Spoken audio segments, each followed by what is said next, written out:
Ruth, you're very welcome to the Creative Souls of Clare podcast. Can you tell me where you're joining me from today and maybe describe a little bit of what's around you in that part of the world?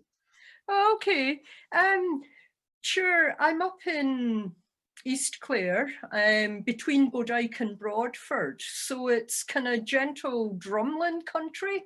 Yeah. And I'm sitting upstairs in what used to be my son's bedroom, which has over the last year turned into where I Zoom from. And I get a lovely view out from here over towards Fecal Mahara, the TV mast over there, which, lights up the night with its lights. Gotcha.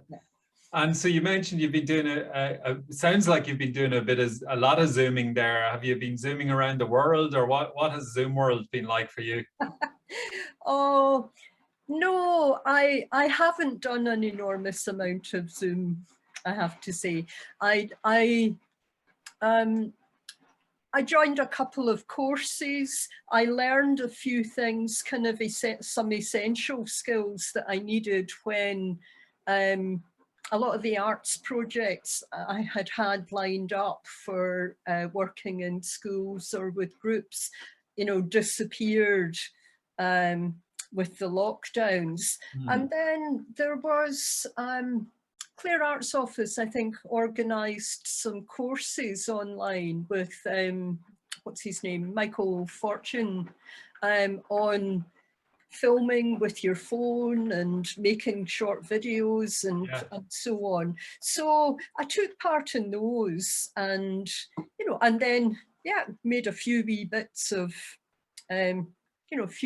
video that carried some of that work. Lovely. For a little while.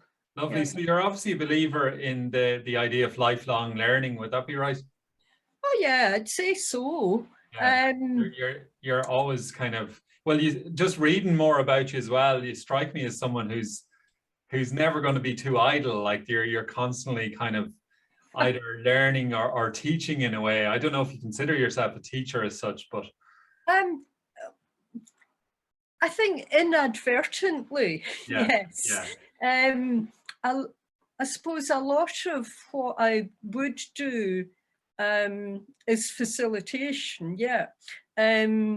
More, I guess I'd kind of see it more as holding the space for people to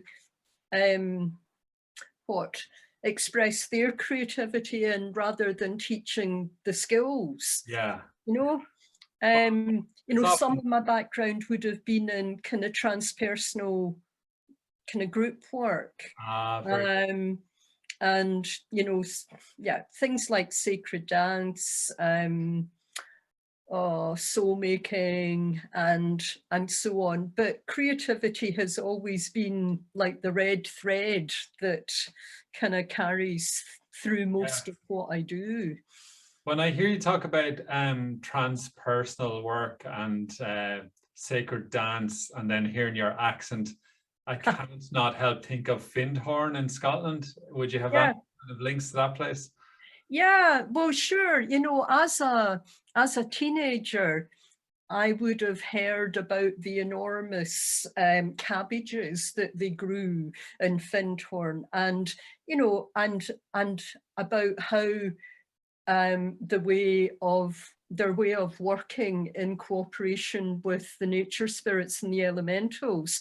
And that would have, that pricked my ears up as a teenager, and would have become very much a part of how I would operate, in the world. So yes, without going and living at Findhorn, a lot of what emerged from there has influenced me, and yes, some of the training that I've done in my life has come directly from Findhorn. Yeah. So let's stay with that time when you were a teenager. Can you tell me a little bit about what you were like, and where were you? What part of Scotland was that in, and what was young Ruth up to?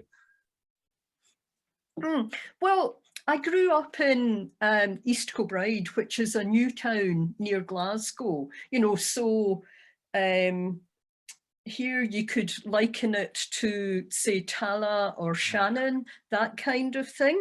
I know it. I went to university in Paisley outside Glasgow. Okay. Yeah. Oh, lovely. Right. Okay. So you know where I am. You know what I'm talking about. I do, yeah, yeah. Yeah. So my parents would have been kind of first generation after the kind of slum clearance and redevelopment. You know, the idea was to create better housing and create a new community for people. So they would have moved there in the 1950s at the start of the new town. So I grew up there in a place that didn't really have history. So I think that fed into my journey in kind of developing a sense of an interest in kind of archaeology, the Celtic past, etc. As a, well, probably in my early teens. But one of the key things really would have been family holiday to the Isle of Mull in my early teens and going over to visit Iona, you know, every other day in a little motorboat along with some sheep or something. So, and on the island of Iona, I don't know, do you know the island? It's where Colm Keogh landed when he left Ireland in exile. Yeah, I know of it, and it's very much it strikes me as a core part of when Ireland and Scotland were almost the one nation in a way. Yeah, yeah. Well, sure. Yeah, you know, with the movement of the Scots, the Dalriada from Ireland to the west of Scotland. Yeah, and the settlement then on Iona would have kind of linked in with that, but it was also a focal point for spirituality. And again, that old kind of early Christianity that was more earth-based, you know, than it became later on. Yeah. But what I found in, you know, as a 12, 13-year-old on Iona was stuff that just woke up my senses in a way that nothing had prior to that. You know, I remember walking along just a little pathway by the edge of a field, and the air was full of the sound of bees, you know, just busy buzzing away. The field was full of red clover, so, you know, bright pink, like a sea of it. And the air was also full of the scent of those flowers, you know, and it smelled like honey. And, you know, sure, the sun must have been out or a breeze or whatever, but I'd never experienced my senses so vividly before. And it woke something up in me, you know, and sure, I could go on, I could say more about that, but what it went down as in my personal history, if you like, is like I met something very profound there that changed me and woke something up in me. Like I spent hours lying by the side of a stream just watching the water move, you know, through the stones. And I wrote my first poems there. And yeah, after we went home after that holiday, I had to tell my parents, I'm not going to church anymore. I met something that was real, and it doesn't exist in the church buildings that we usually go to, you know, so I can't go there anymore because that's not real. So do you get what I mean? I do, yeah, absolutely, absolutely. So that was it was a very formative experience at a relatively young age, like in terms of to set your future direction in a sense. Well, yes, in a way, at that time, I felt like it was a bardic initiation. Mm. You know, this is it. This is what I am. You know, now sure, as life goes on, I made lots of bad decisions, you know, and I maybe should have gone to university and studied English literature or something, but Do you you think know, so? Do you think so? Really? well, some things might have been a more direct route if I had made different decisions, but you know, maybe I took the colourful path, or the green road to fairyland or something. Yeah, but is there any other way? Is there a direct path? Ah, You know, it strikes me that to be involved in folklore and spirituality and creativity, that it's implicit that almost there is no direct line, that you have to follow the merry magical yellow brick road or whatever. follow the yellow brick road, yeah. I tell you, just this may be a digression, but just the last 5 years, I've spent the summer months working as a tour guide on Scattery Island down in West Clare, and at the start of the summer, there's a path, a grassy path that leads you up the hill to the highest point on the island, and that's known as the Hill of the Angel.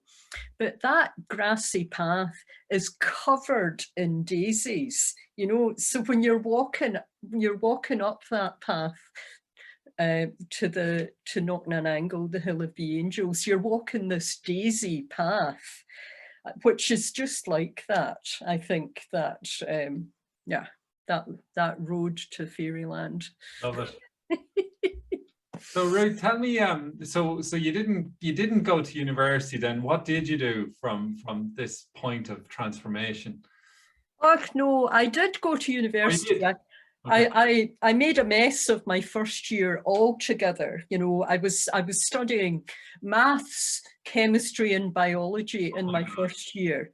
You know, largely because the one and only careers guidance meeting I had, the counsellor told me, you know, there's a shortage of women in the sciences, and I said, all right, I'll go into the sciences. Oh, sure. Totally, you know, total mess of my first year.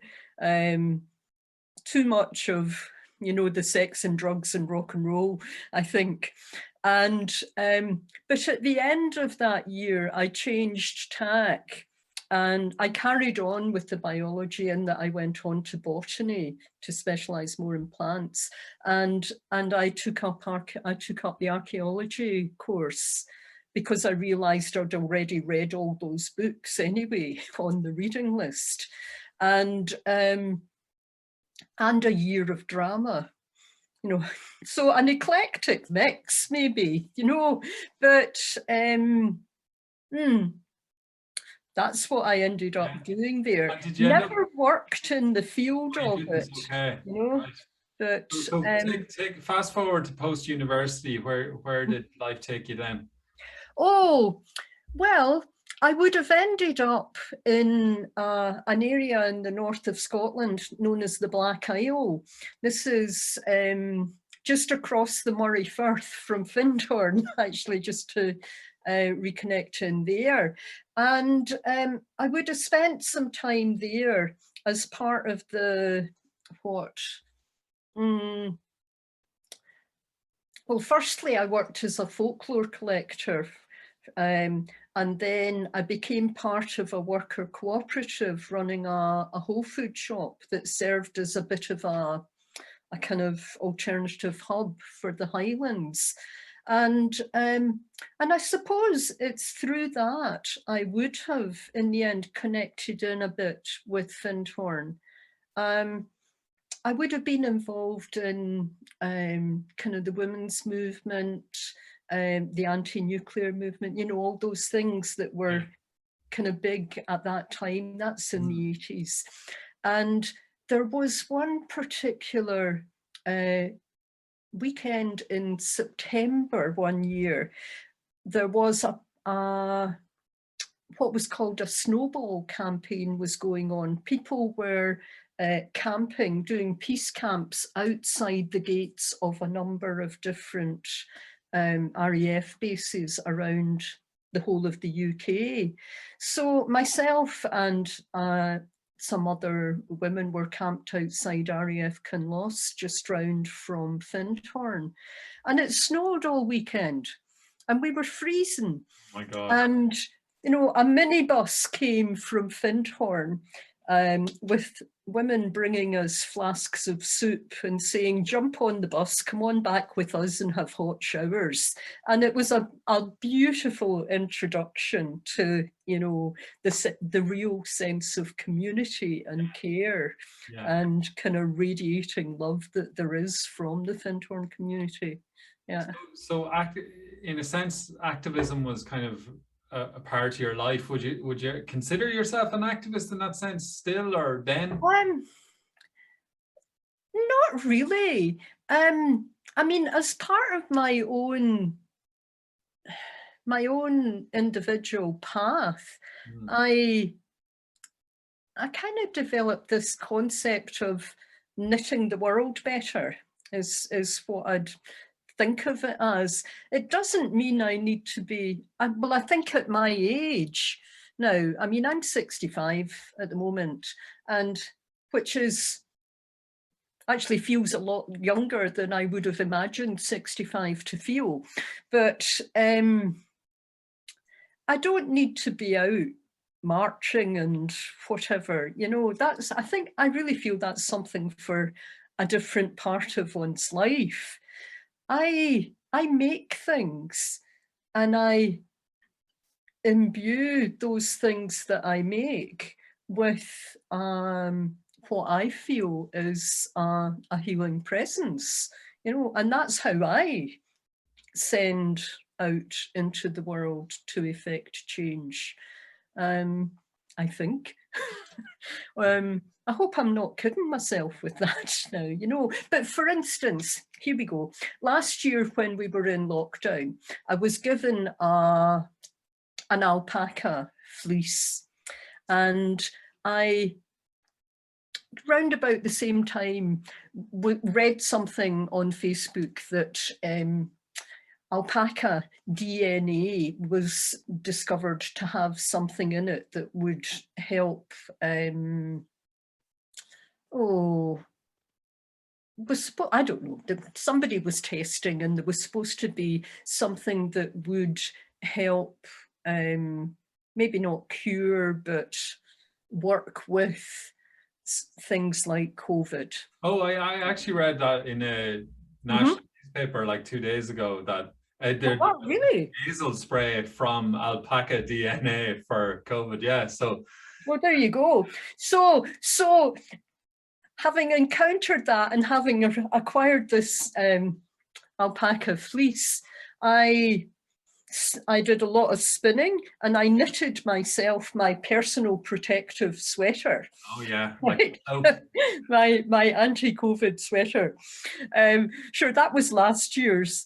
I was given so many sheep fleeces. I had some black fleeces and some white fleeces. And as I observed, as the pandemic went on and on, I saw and was really hurt by the division between people who seemed to really polarize between being, you know, anti-mask, anti-vax, anti everything, this is all a con, and on the other side, people who were, you know, taking just as hardline a stance. And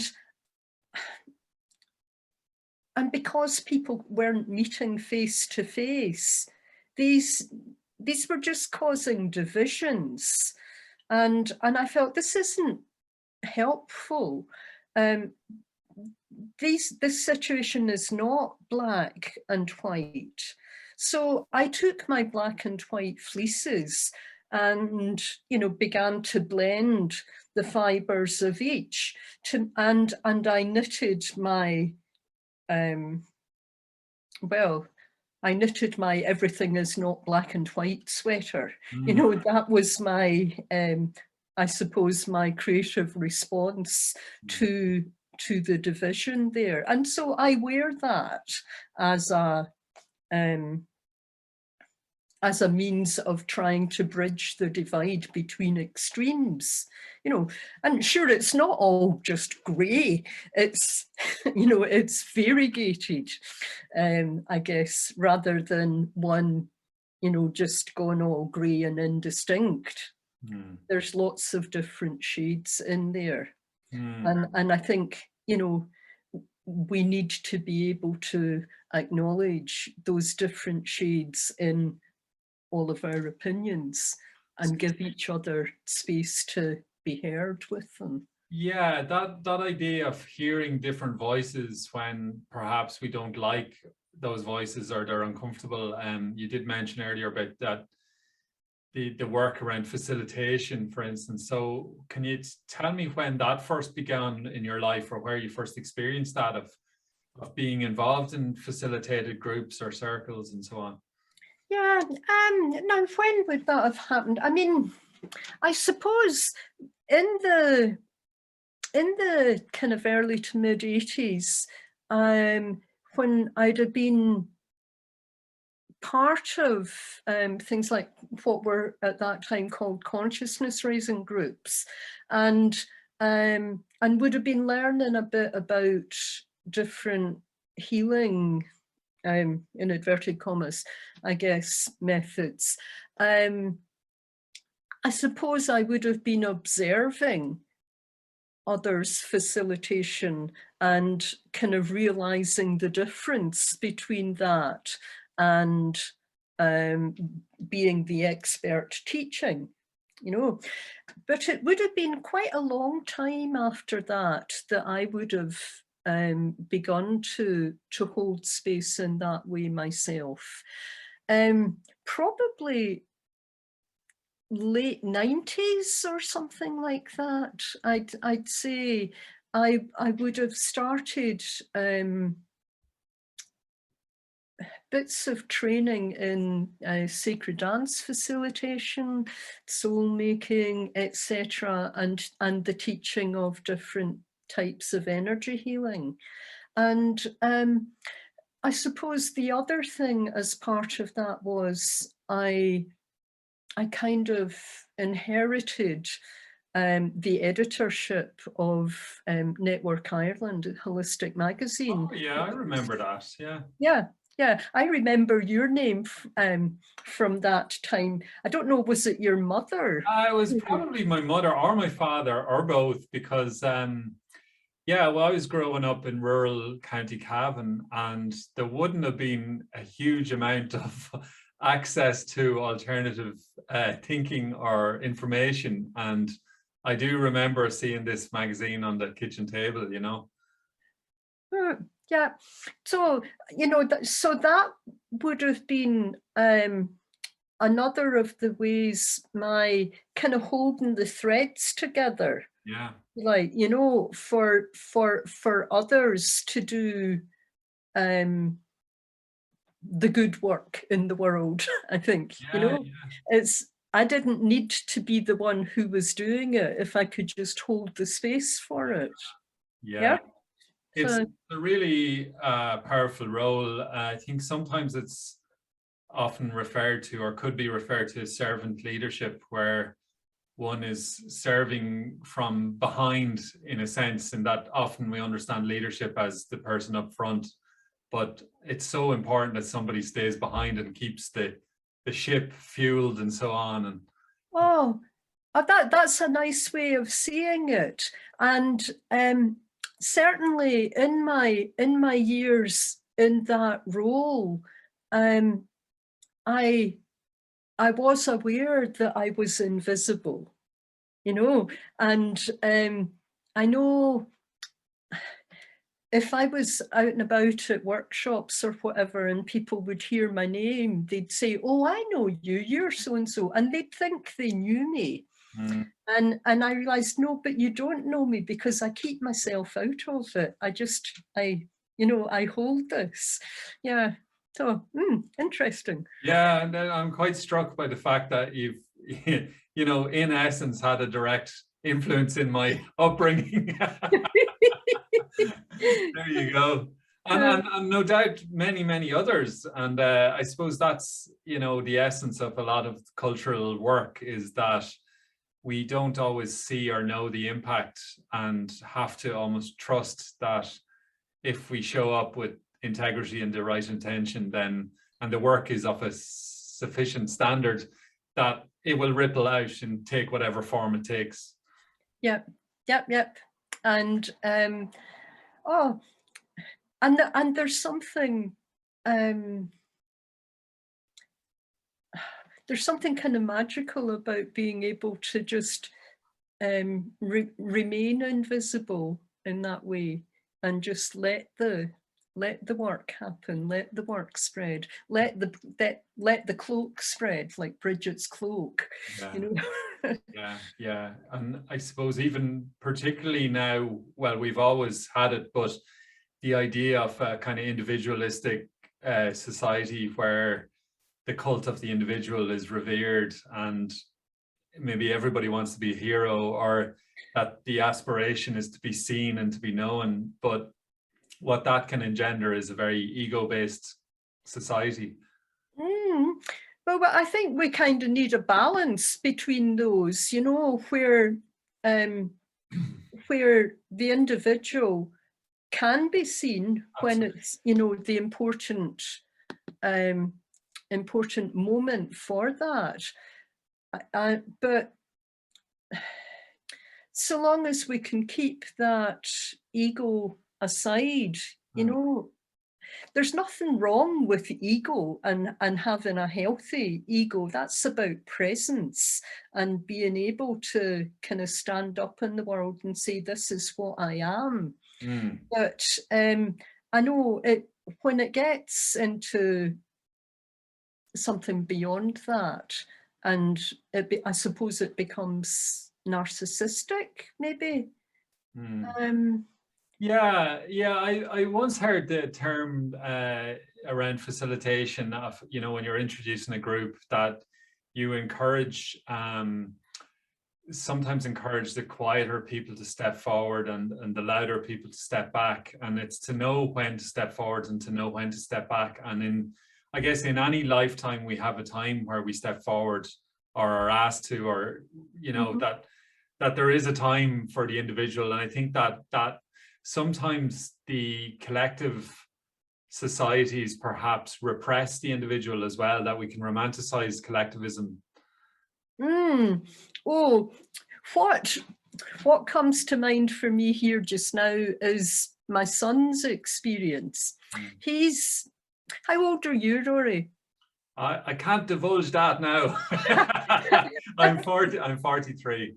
Okay, so he's about 10 years behind you. Yeah. But has spent a few years living in Vietnam and currently Taiwan. So in societies that operate very much more in that collectivistic way rather than the individual, so, and just there's a whole different perspective on things. Certainly, some things are more proscribed, is that the word?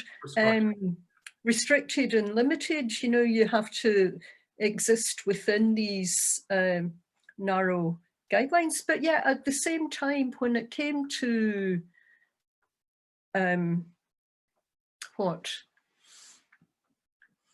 it came to dealing with the pandemic, for example, things could just close down, stop, and people respected the boundaries on that in a way that here in the more highly individualistic West, people would resist that as an infringement of freedom. Yeah, that's an interesting one. I did read during the pandemic that many of the societies who fared better were more collectivized because they were taking on the well-being of the collective rather than the individual. Yeah. And there probably are times for that. Yeah, yeah. So again, another one of these things that you need to find the balance between, you know, that and find the way of respecting both. Yeah. Yeah, rather than either or. Yeah. So Ruth, another way you've come into my life inadvertently is we have a book in our house here, Folk Tales of Clare, and so your name is actually sitting there for several years right in front of me. And yeah, I'd be curious now to know, well, at some point in this story, we're going to have to make the leap from Iona over through, you obviously ended up in Ireland somehow, so we'll have to touch on that. And then more so specifically how we both ended up in Clare in different parts, but and then, you know, it's not strange in any way based on everything you've said how you would end up in folk tales, but obviously folklore and heritage has been a big part of the journey. Well, sure, I would have I've been living in Clare for must be about 35 years at this stage. And I suppose I first came to Ireland just hitching with a friend with the intention of going to visit Newgrange and this and that and whatever, but ended up in Clare and kind of felt, oh, I think this is where I belong, you know. And I went back home. Home at the time was Inverness, and thought, yeah, I can't stay here any longer. You know, I sold up all my furniture, and I set off later that summer and came to Ireland as a woofer. Do you know Woof, the organisation? You essentially volunteer your labour in exchange for food and board with mostly organic farms, isn't it? Yeah, exactly. At that time it was, what was it, working weekends on organic farms or something like that. So I came with my backpack, and I kind of knew I was coming to Clare, but I just, you know, kind of thought I'd better go a few other places first, just to, you know, just to be sure. And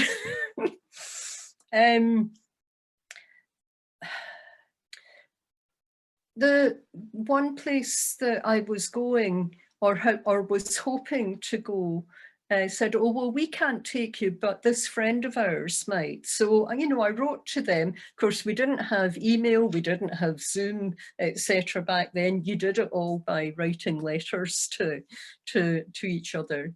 So I wrote to this, this family who were listed in the Woof directory, and got a letter back from the man of the family saying, well, you know, things have changed here since you first wrote. My wife and I have just separated. I have custody of the two children.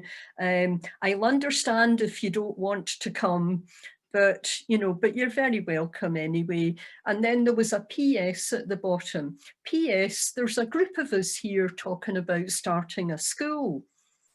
And there was something about that PS. I didn't have children yet at that time, but something about that PS told me that's part of my destiny, you know, that's where I'm going. So I went there, ended up in East Clare, having arrived in Fecal on a Sunday afternoon, and it was like something out of, you know, the Wild West movies, tumbleweed going along the empty road, a dog asleep in the middle of the road, and I'm walking along there wondering, how on earth do I find, you know, where I'm going? There's nobody to ask.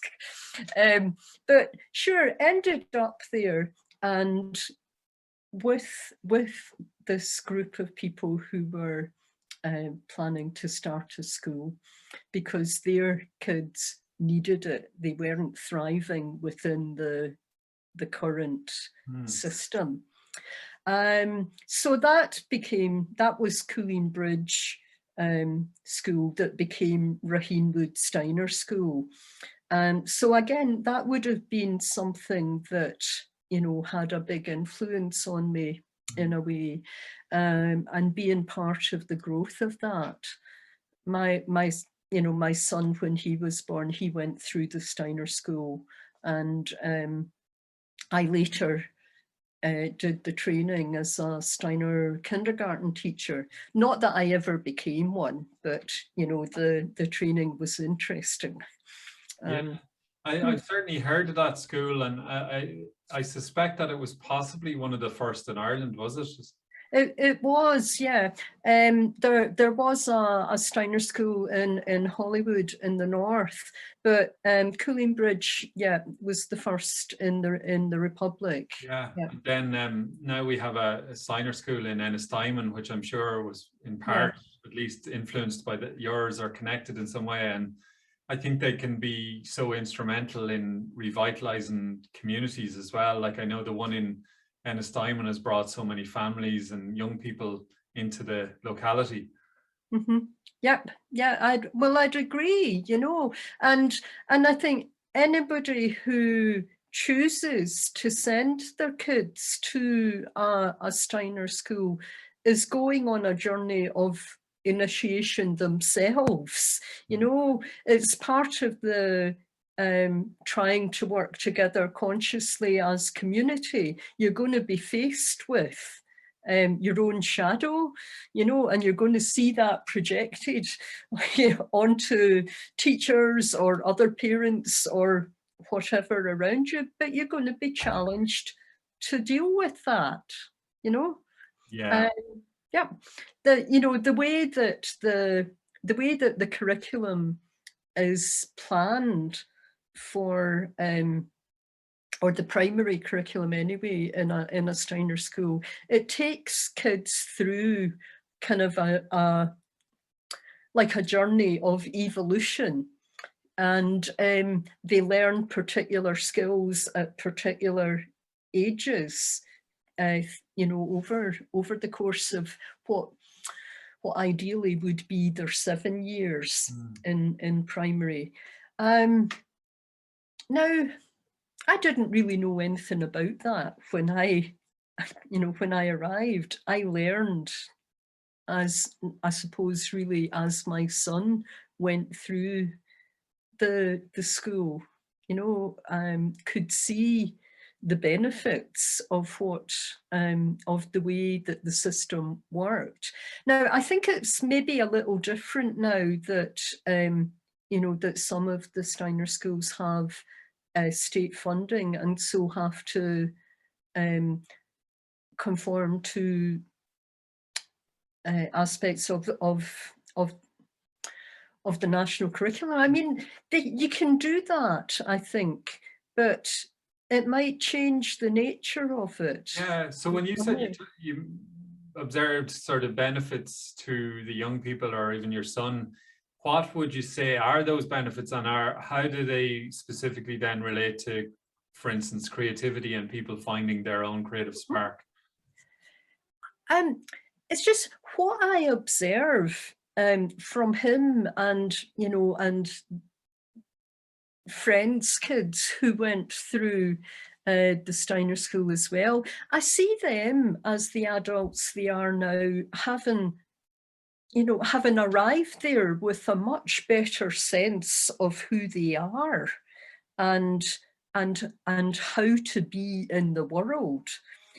they also, I think, seemed to have more of a sense of being kind of world citizens rather than, you know, being of a particular little place where they grew up.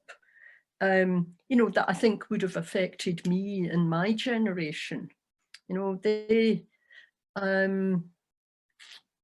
think part of that is due to the education that they had, but also that they mixed with a more kind of multinational is not the right word for it, but you know what I mean. Yeah, a more cosmopolitan. Don't know. Essentially different backgrounds and yeah. And so did you see then, like, you know, the role of the arts and crafts, for instance, playing a more pivotal role there for children? Oh yeah, well, absolutely. You know, I know that, you know, certain craft skills are taught at certain ages within the Steiner system. And it's, you know, there are things that,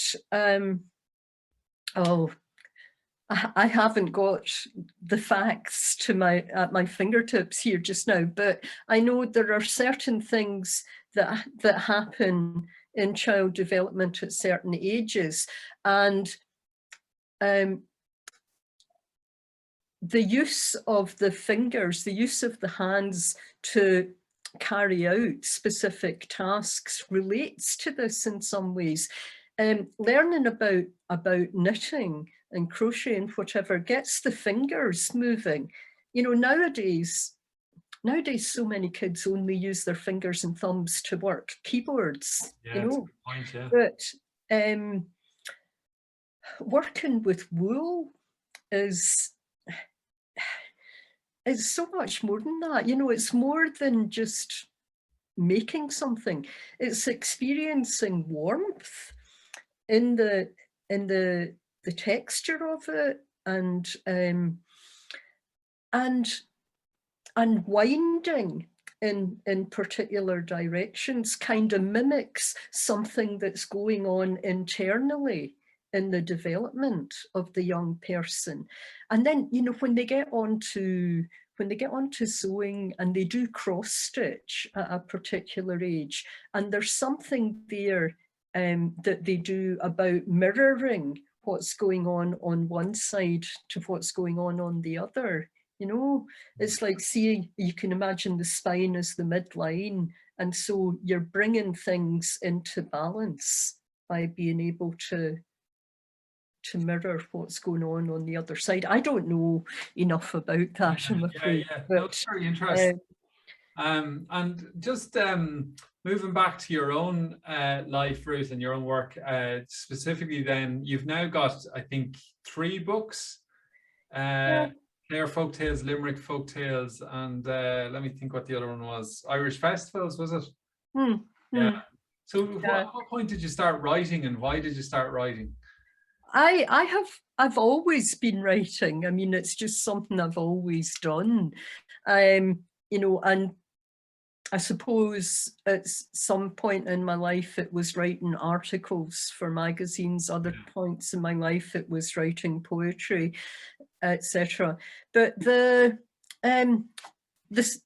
festivals book, that's something that kind of within the Steiner Waldorf parents world, there was a book that most families would have had at one time called Festivals, Families and Food, which looked at kind of the seasonal festivals of the year in England largely and other cultures, and then looked at ways of celebrating that within your family.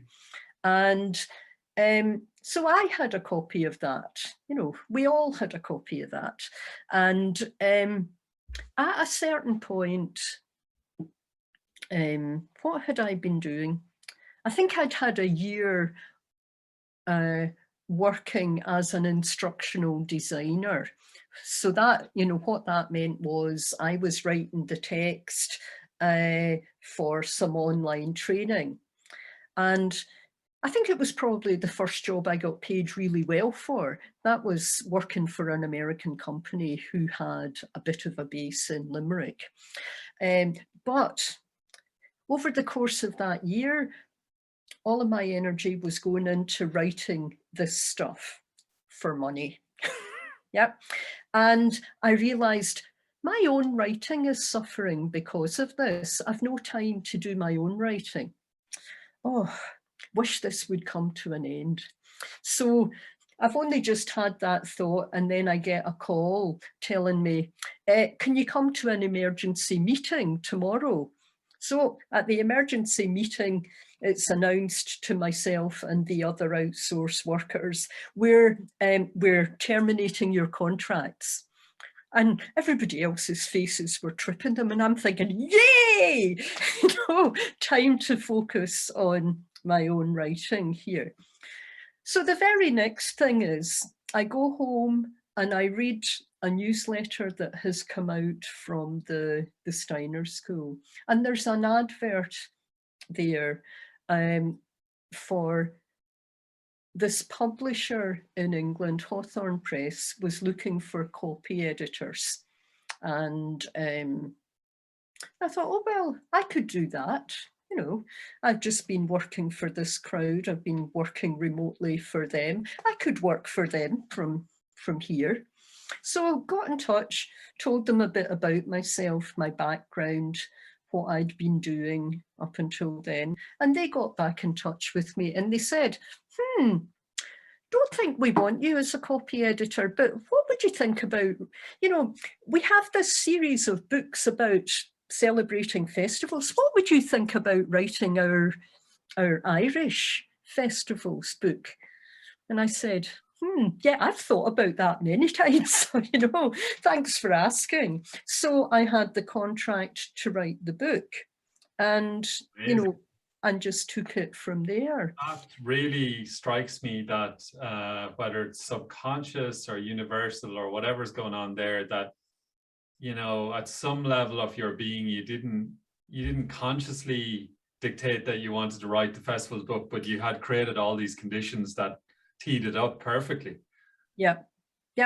And you know how it is that you hear people all the time who want to write a book, and they write a book and then they struggle to find a publisher or an agent or whatever it is to take it on. And sometimes people ask me, how did you get that published?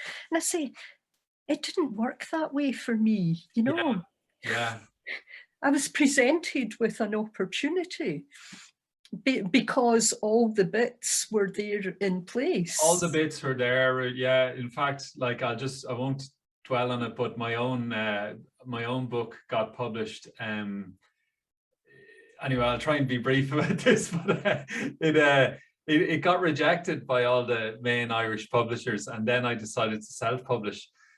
Then I was quite happy with that decision, and then out of the blue, an email from a respected American publisher came, and they wanted to publish it because they'd heard about it and they'd listened to podcasts that I did. So in some ways it was because of the podcast that I was doing that this opportunity came, and that then allowed my book to go into the United States and Canada and all over the world, whereas the Irish ones wouldn't have. So it's funny, you can only do so much planning and strategizing, and then the other bits work in their own mysterious ways. I've no idea how that works, but it's entirely fascinating.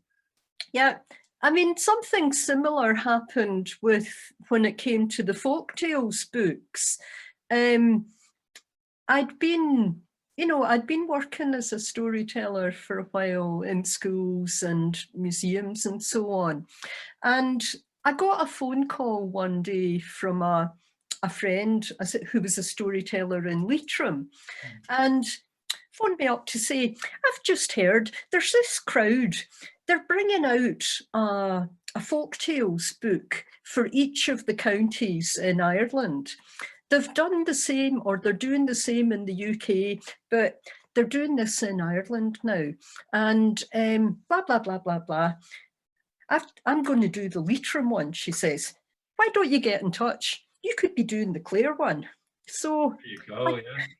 You know, so I got in touch with them to say, I've just heard you're doing this. I'm interested. Yeah. You know, what's the story? And you're already a published author at this point. Yeah, yeah. You know, so told them a bit of what I'd been doing. Now, I did have in the back of my mind, sure, maybe Eddie Lenihan should be writing the Clare book, you know. Yeah. And I thought, I'd better mention him just in case, you know, what if Eddie sends the fairies against me, you know, if I go and do that. But they came back to me and they said, well, that's, you know, that's all well and good. Thanks for mentioning. But it's you we're talking to. Yeah, I love that. I love that you, because there could be the potential for the imposter syndrome there to go, well, that's Eddie's owns that space or whatever. I'm not that. And then that's where you don't step forward in the way that we were talking about earlier about the leadership bit. But you also did recognize the collective there as well. You know, you recognize and just allowed it to take its own course there. Well, yeah, I felt it was only fair to, you know, to mention there is this other person who's, you know, so much more well known than I am. You know, maybe you'd rather, but yeah, it was lovely to, you know, it was a lovely journey, you know, working on that wee book. Yeah. And now you're moving towards your next fourth book in poetry, and I believe you've done a little bit of work with a friend of mine, Grace Wells, who she's actually been on this podcast as a poet. So tell me about the poetry and how that's come up. Well, obviously it started back in Iona and and it never went away really, you know. I have written poetry consistently through my life, but and had stuff published here and there over the years, and sure would have long ago kind of been part of more of a collective with poetry in Clare. I would have with another old friend and poet started something called the Poetry Collective in Clare long time ago, but sure, sometimes life gets in the way and, you know, you have to go and do other things. But poetry's always been there. So I had a kind of enormous body of work. And a few years ago decided, okay, it's time I, you know, put some of this together and just got a collection out there. There was certainly plenty of material. But I had an invitation to send a collection somewhere and did, but then didn't hear anything for, you know, years, and thought, okay, well, what am I going to do next? Feeling a bit frustrated by that. And then the notion arrived, maybe it would be good to work with a mentor here on kind of getting on getting some help with structuring a collection. I have all the work, but how to group things together to make a cohesive whole, really, you know, and what to leave in, what to leave out. And I applied for funding to have a series of mentoring sessions with Grace. And well, and I wasn't successful in that. I had felt so certain I was going to get this funding and I was going to work with her on this. But, you know, it came as a real surprise when I didn't get the funding. But a month or two later, another opportunity arose through Munster Literature Centre announced they were offering a series of mentorships, and the poetry mentorship was with Grace Wells. So I applied for that, and this time, you know, was approved with that. And I've found it really helpful working with Grace on that, to, you know, to have her kind of mirroring back to me what's working, what's not working. Yeah. So at the moment, I have my final mentoring session with Grace later this week, and then it'll be, you know, looking for somewhere. Oh my goodness, is this the first time I'm going to be out there looking for somewhere rather than just having somebody saying, Yeah. here, you've got a poetry collection, would you just send it here? Well, it sounds like given your past form, somewhere will find you as well. Yeah, actually you'll be all right. But so there's no shortage of creative impulse that keeps coming through you. It sounds like it's just an inherent part of how you live, that you will always be up to something, as they say. But well, I think in some ways my hands always have to be busy, you know, and yeah, I hope that's not coming from, you know, the childhood thing of, oh, the devil will find work for idle hands. yeah. But just, I like to be making things. And when